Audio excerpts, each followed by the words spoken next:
Hello students, हमारा आज की वीडियो में हम त्वरण के बारे में पढ़ेंगे। त्वरण क्या चीज़ है?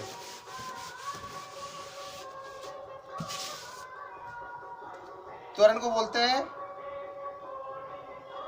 त्वरण है, इसको बोलते हैं एक्सीलरेशन। एक्सीलरेशन, ठीक है ना। सिंबल होता है स्मॉल ए से। स्मॉल ए से लिखते हैं क्योंकि यहाँ पे ए आ रहा है, हमारा एक्सीलरेशन आ रहा है ए से। अब ये होता क्या है, किसी वस्तु या पिंड में वेग में परिवर्तन की दर को क्या बोलते हैं? त्वरण कहते हैं। अब जैसे देखिए, हम क्या है, कोई भी व्हीकल चलाते हैं वो सेम स्पीड पर नहीं चला सकते, क्योंकि रास्ते में क्या आता है, ब्रेकर आता है या हमें मुड़ना होता है, ठीक है, तो क्या, या फिर ब्रेक लगाना पड़ता है। तो उस स्थिति में हमें क्या है, जो व्हीकल की स्पीड है, ये कार है, वस्तु है, उसकी स्पीड को कम करना पड़ेगा। तो अब कम करना पड़ेगा तो उसका वेग क्या हो जाएगा, कम हो जाएगा। तो इस तरह से हम कह सकते हैं कि या फिर हमें स्पीड बढ़ानी है, ठीक है, अभी कांस्टेंट वो स्पीड से नहीं चलते, तो क्या होगा, वेग में परिवर्तन होगा, ठीक है। अब वेग में परिवर्तन की दर को ही क्या बोलते हैं? त्वरण बोलते हैं। वेग में परिवर्तन की दर को, परिवर्तन की दर को ही उस वस्तु का त्वरण कहते हैं। उस वस्तु का त्वरण कहते हैं। इसे स्मॉल ए से दर्शाते हैं, इसे स्मॉल ए से व्यक्त करते हैं, ठीक है भाई। अब देखो ए बराबर कितना हो जाएगा। अब यहाँ पे एक चीज देख लेते हैं, वेग है वो दो प्रकार के होंगे, ठीक है भाई। वेग कौन से होंगे? एक तो होगा आपके पास वेग, प्रारंभिक वेग होगा, प्रारंभिक वेग, ठीक है भाई, प्रारंभिक वेग होगा, और एक होगा अंतिम वेग। अंतिम वेग, प्रारंभिक वेग u है और अंतिम वेग क्या है, v होता है, ठीक है। और वेग का मात्रा कितना होता है? मीटर पर सेकंड है इसका मात्रा, इसका भी मात्रा मीटर पर सेकंड है, ठीक है भाई। अब देखो त्वरण, त्वरण क्या होता है? वेग में परिवर्तन, वेग में परिवर्तन, परिवर्तन की दर, ठीक है। अब वेग में परिवर्तन की दर क्या है? जैसे मतलब दर का मतलब समय, तो यानी उसमें तो नीचे तो समय आ जाएगा और ऊपर क्या आ जाएगा, वेग में परिवर्तन, राइट में। अब क्या हो जाएगा, वेग में परिवर्तन, प्रारंभिक वेग, मतलब हमेशा जो वेग है वो हमेशा हायर वेग कौन सा होगा, अंतिम है, तो अंतिम वेग में से घटाएंगे, क्योंकि हमें घटाते कौन से, ज़्यादा में से कम को घटाते हैं, और नीचे टी आ जाएगा, त्वरण ए है, ठीक है ना। ये आपका क्या होगा, ये इस तरह से, ठीक है। अब मान लो कोई भी वस्तु में समय के साथ अगर वेग बढ़ता है तो क्या होगा, उसको त्वरण बोलेंगे। और समय के साथ यदि वेग में कमी होती है तो उसको मंदन बोलेंगे, ठीक है भाई। समय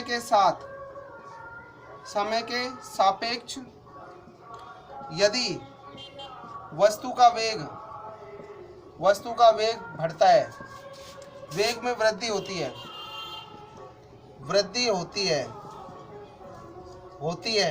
तो उसे त्वरण कहते हैं, उसे त्वरण कहते हैं। और यह त्वरण धनात्मक होता है, और यह त्वरण धनात्मक होता है, धनात्मक ए पॉजिटिव होता है, राइट भाई। यदि समय के सापेक्ष वस्तु के वेग में कमी होती है, समय के सापेक्ष यदि वस्तु के वेग में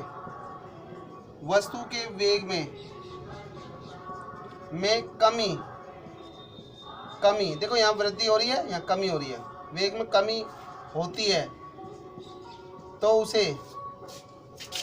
उसे मंदन कहते हैं। तो उसे क्या कहेंगे, मंदन कहते हैं। अब मंदन क्या है इसे, और ये इस अवस्था में त्वरण, और यह त्वरण ऋणात्मक होता है,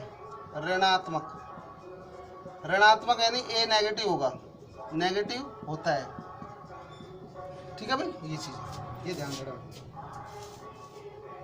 राइट। तो वेग बढ़ेगा तो उसे त्वरण बोलते हैं, ध्यान रखना। अगर वेग में कमी होती है तो उसे मंदन बोलेंगे। तो ये चीज़ जो ध्यान रखना भाई, ये त्वरण है, ये मंदन है। तो त्वरण के भी दो प्रकार हो गए हैं ना, मतलब त्वरण और एक मंदन। अब देखो इसकी मात्रक देखते हैं, मात्रक क्या होता है।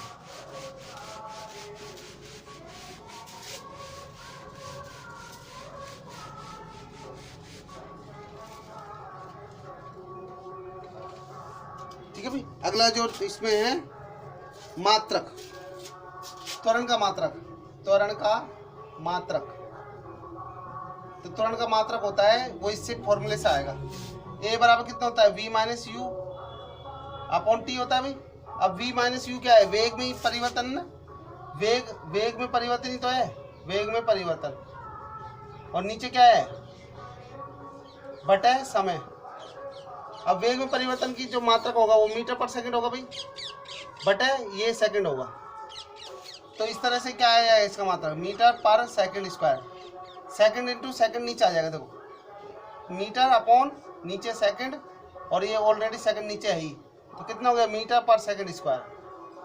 तो इसका मात्रक ये होता है भाई, मीटर पर सेकंड स्क्वायर, राइट भाई। तो ये ध्यान रखना भाई, मीटर पर सेकंड स्क्वायर, ये इसका मात्रक होगा। नेक्स्ट है, अब देखो गैलीलियो एक साइंटिस्ट था, उसने त्वरण के बारे में कुछ धारणा स्पष्ट की। तो वो धारणा क्या थी वो देखिए भाई। अब देखो वस्तु गति कर सकती है, मतलब एक तो क्या है, ऊपर से नीचे गति कर सकती है, या नीचे से ऊपर गति कर सकती है, या फिर लेफ्ट से राइट, राइट से लेफ्ट, इस तरह से। तो देखो गैलीलियो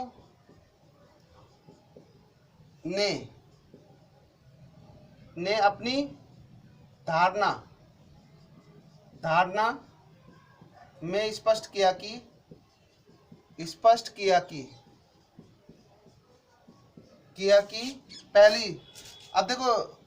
पहली बात है कि जो वस्तु है मतलब दो तरह से आपकी गति कर सकती है।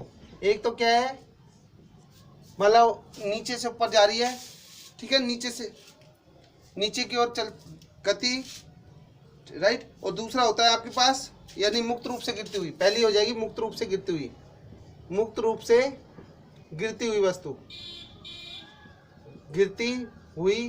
वस्तु, ठीक है ना। दूसरा हो जाएगा नत तल पर, ये वस्तु है, ठीक, नत तल पर वस्तु की गति। अब देखो इसका मतलब क्या है, ये नीचे से ऊपर है, या फिर हम ऊपर भी मान सकते हैं, ठीक है। और ये इस तरह से, ये इधर ऐसे भी जा सकती है, ऐसे भी जा सकती है, ठीक है ना, इस तरह से। तो पहली अवधारणा ये बताई थी कि यदि कोई वस्तु ऊपर से नीचे की ओर गिरती है तो उसका जो त्वरण होता है वो क्या होता है, स्थिर रहता है, उसके त्वरण में कोई चेंज नहीं आता है। परंतु यहाँ पे जो त्वरण देंगे उसका नाम देंगे गुरुत्वीय त्वरण। क्या नाम देंगे, गुरुत्वीय त्वरण। तो गुरुत्वीय त्वरण का मान क्या रहता है, गुरुत्वीय त्वरण को बोलते हैं ग्रेविटेशनल। तो देखिए ग्रेविटेशनल एक्सीलरेशन। अब इसका जो मान होता है वो होता है जी का मान क्या होता है, नियत होता है 9.8 मीटर पर सेकंड स्क्वायर, ठीक है ना। तो है ना, या फिर इसको लगभग 10 भी ले सकते हैं, ठीक है भाई। जी का मान क्या ले सकते हैं, लगभग 10 भी ले सकते हैं, 10 मीटर पर सेकंड स्क्वायर, ठीक है। तो यानी जी का मान क्या होता है, देखो फिक्स है, इसके मान में कोई परिवर्तन नहीं हो रहा है, राइट। तो 9.8 मीटर पर सेकंड स्क्वायर है। और दूसरा क्या आता है आपके पास कि दूसरा आता है नत तल पर, यानी प्लेन सड़क होती है। प्लेन सड़क पर या तो वस्तु लेफ्ट से राइट जाए, लेफ्ट से राइट, ठीक है ना, या राइट से लेफ्ट आए, तो उसके त्वरण में दूरी के साथ साथ परिवर्तन क्या रहता है, मतलब जो त्वरण है वो स्थिर नहीं रहता है, ठीक है ना, उसमें परिवर्तन होता रहता है, ठीक है। नत तल पर दूसरा आएगा, नत तल पर गतिमान, गतिमान वस्तु के लिए, वस्तु के लिए त्वरण का मान, के लिए त्वरण का मान स्थिर नहीं रहता है, स्थिर नहीं रहता है। राइट भाई। तो यानी उसका त्वरण क्या है, अब चेंज हो सकता है। अब वहाँ पर जो वो काम करेंगे इसके लिए हम, ये त्वरण काम करेगा, त्वरण ए काम करता है भाई। अब ए आपका इस केस में क्या हो जाएगा, ऋणात्मक भी हो सकता है, शून्य भी हो सकता है और धनात्मक भी हो सकता है। ठीक है। अब देखो वैल्यू क्या हो रही है इसकी, बार बार चेंज हो रही है, तो यानी स्थिर नहीं है ना भाई। धनात्मक हो सकता है, ऋणात्मक हो सकता है, शून्य भी हो सकता है, तो इस कारण ये क्या है, स्थिर नहीं है। तो राइट भाई। अब नेक्स्ट इसमें आता है कि इसका तुरंत धनात्मक ऋणात्मक हो सकता है। अब देखो इसकी अन्य परिभाषा क्या है, जब किसी वस्तु का वेग समय के सापेक्ष परिवर्तित रहता है तो वस्तु में त्वरण उत्पन्न होता है। ठीक है भाई। अगला आता है इसमें औसत त्वरण। औसत त्वरण देखते हैं।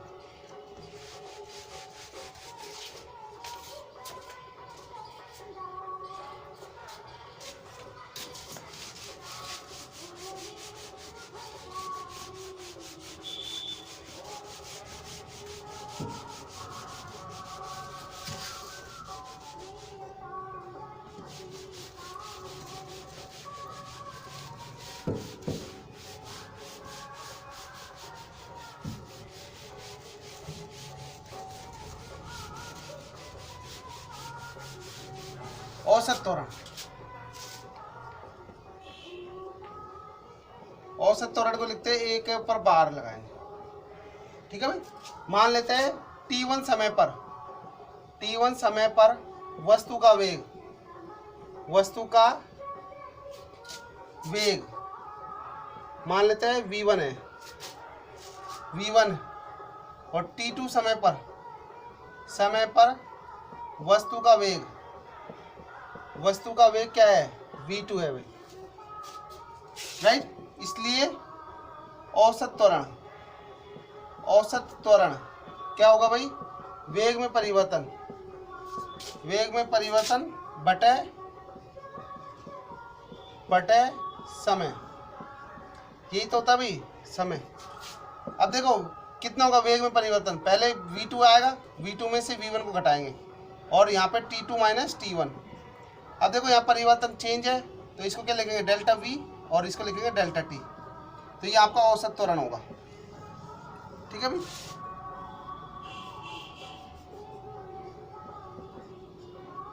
राइट भाई। यहाँ पे औसत त्वरण, तो एक के ऊपर बार लगाएंगे, क्या लगाएंगे, एक के ऊपर बार लगाएंगे, delta v upon delta t। Right भाई। ये औसत त्वरण हो गया।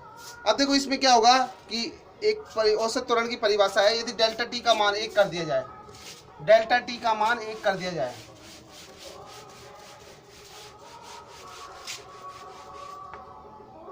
यदि डेल्टा t कितना ले ले, यदि 1 सेकेंड हो तो कितना हो जाएगा, देखो 1 के ऊपर बार बराबर हो जाएगा डेल्टा v बटे 1 सेकेंड।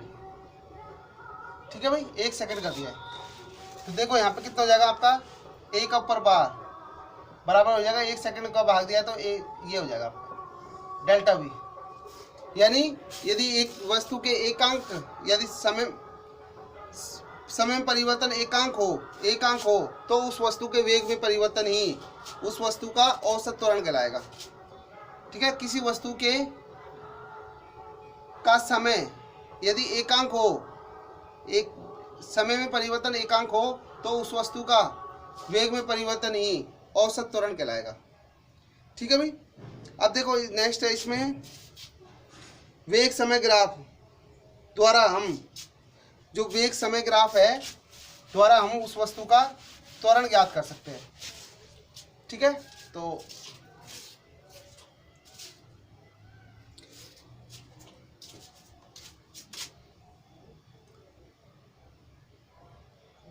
देखो आज अभी यहाँ तक के लिए ना, अगली वीडियो में पढ़ेंगे। ठीक, क्योंकि ना रोशनी कम आ रही है आज इसमें। तो नेक्स्ट है हम पढ़ेंगे जो ग्राफ से, वीटी ग्राफ से वो नेक्स्ट वीडियो में पढ़ेंगे। तो आज के लिए इतना ही।